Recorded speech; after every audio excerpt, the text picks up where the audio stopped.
Assalamualaikum warahmatullahi wabarakatuh. Di video kali ini saya akan membahas tentang manfaat domperidon ya. Simak.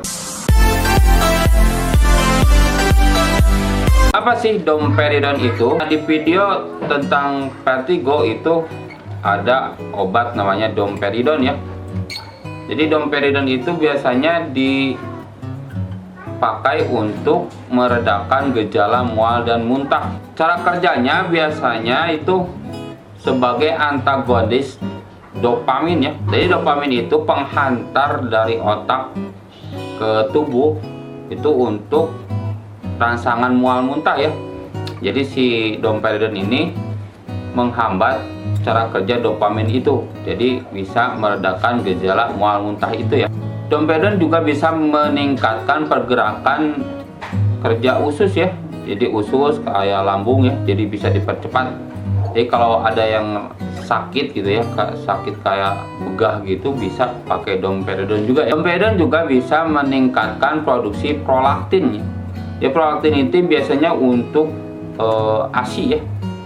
Jadi kalau orang-orang yang menyusui, ibu-ibu yang menyusui ASI-nya kurang, bisa pakai domperidon untuk meningkatkan ASI. Untuk merek-mereknya ada banyak ya, ada Costil, Dome, Domedom, Domperidon Nopel, Domperidon Maleate, Etalium, Galdom, Gerdilium, Pupadon, Motilium, Rosidon, Tilidon, Pometa, Pomita, Poseidon ya. Jadi banyak merek-mereknya. Ada beberapa peringatan jika mau mengkonsumsi domperidon ini ya. Yang pertama, jangan diminum jika alergi ya. Kalau alergi jangan minum domperidon ini. Apalagi orang-orang yang berat badannya di bawah 35 kilo ya, jangan minum domperidon ini. Yang kedua, jangan minum domperidon jika ada perdarahan di saluran pencernaannya, ada tumor kelenjar pituitari, ada gangguan ginjal, ada gangguan liver, ada obstruksi usus, ada radang usus ya, seperti penyakit Crohn atau divertikulitis ya. Itu lebih baik jangan diminum domperidonnya ya. Yang ketiga, jangan diminum juga jika ada kanker payudara, ada aritmia, ada kelainan hasil EKG, atau ada henti jantung mendadak ya. Jangan diminum domperidonnya. Yang keempat, jangan diminum juga jika ada penyakit jantung, kondisi peningkatan serangan jantung seperti tekanan darah tinggi, obesitas, kolesterol tinggi, diabetes, atau kecanduan alkohol dan merokok. Itu lebih baik jangan minum domperidon. Yang kelima, jangan diminum juga jika setelah operasi perut ya. Yang keenam, jangan diminum jika hamil, menyusui, atau merencanakan kehamilan. Yang ketujuh, jangan berkendara jika setelah minum domperidon ya. Biasanya domperidon ini bisa menyebabkan sakit kepala dan ngantuk ya, bisa nabrak.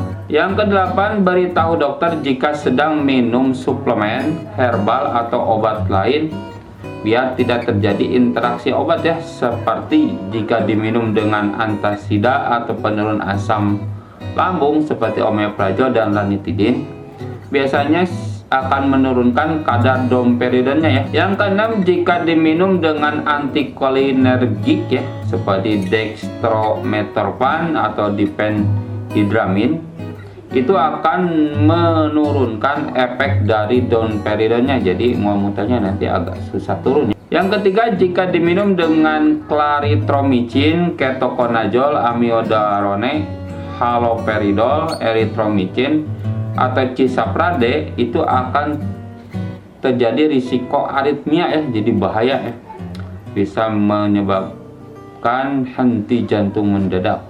Yang keempat, jika diminum dengan grapefruit fluid ya, atau olahannya, itu akan terjadi efek samping dari domperidon tersebut ya. Dan yang terakhir, segera ke dokter jika ada alergi atau overdosis atau efek samping yang serius ya, seperti sulit berbicara, linglung, pusing melayang, hilang keseimbangan, pingsan, nyeri dada, gerakan tidak terkontrol termasuk nistagmus ya, yang matanya tidak terkontrol gerakan matanya, kejang atau ada gangguan buang air kecil, atau jantung berdebar, berdenyut tidak beraturan, itu lebih baik ke dokter ya. Ataupun ada efek samping yang biasa tapi tidak kunjung membaik seperti mulut kering, sakit kepala, cemas, diare, nyeri payudara, keluar susu dari payudara, kantuk dan lemas yang tidak membaik, itu lebih baik ke dokter ya. Nah, gimana dosisnya? Yang pertama itu untuk menangani mual muntah untuk dewasa atau anak-anak di atas 12 tahun ya, atau sama yang 12 tahun yang berat badannya di atas 35 kg atau sama dengannya, itu dosisnya 10 mg 1-3 kali sehari, maksimal 30 mg per hari ya.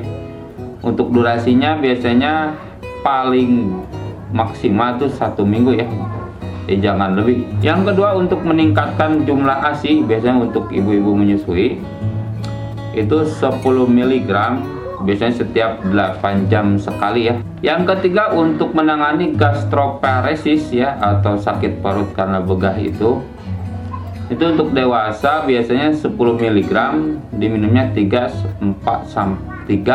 atau 4 kali sehari. Bisa ditingkatkan sih sampai 20 mg ya, sama 3-4 kali sehari. Nah, gimana cara minumnya? Yang pertama itu harus mengikuti instruksi dokter ataupun petunjuk dari kemasan obat ya. Yang kedua, jangan menambah atau mengurangi dosis. Yang ketiga, untuk domperidon yang bentuk tablet atau kaplet, diminumnya utuh ya, dengan air, jangan dibubukin ya, ataupun dikunyah. Yang keempat, minum saat perut kosong ya, biasanya 15 atau 30 menit sebelum makan. Yang kelima, untuk suspensi biasanya diminum dengan sendok takar ya, lebih baik dikocok dahulu ya, di atas campur. Yang keenam, domperidon ini biasanya bekerja 30-60 menit ya setelah diminum, jadi bersabar ya. Kalau misalnya setelah minum itu nggak langsung sembuh sakit perutnya, ya tunggu aja setengah jam atau sampai 1 jam. Yang ketujuh, jangan minum domperidon ini jika gejalanya sudah hilang ya, baik mual muntah atau sakit perut atau ASI sudah lancar, ya jangan diminum lagi domperidonnya ya. Yang kedelapan, jangan minum domperidon ini lebih dari 7 hari ya. Tapi kalau misalnya kata dokternya oh bisa ya untuk pengobatan, ya nggak apa-apa ya, asal ada instruksi dari dokter. Dan yang terakhir, simpan dalam wadah, hindari panas, lembab, dan sinar matahari langsung. Jangan masukkan freezer, kulkas ya, dan jauhi dari anak-anak. Mungkin sekian yang bisa saya sampaikan tentang manfaat domperidon ini ya. Semoga bermanfaat. Jangan lupa subscribe, like, komen, dan share. Terima kasih. Assalamualaikum warahmatullahi wabarakatuh.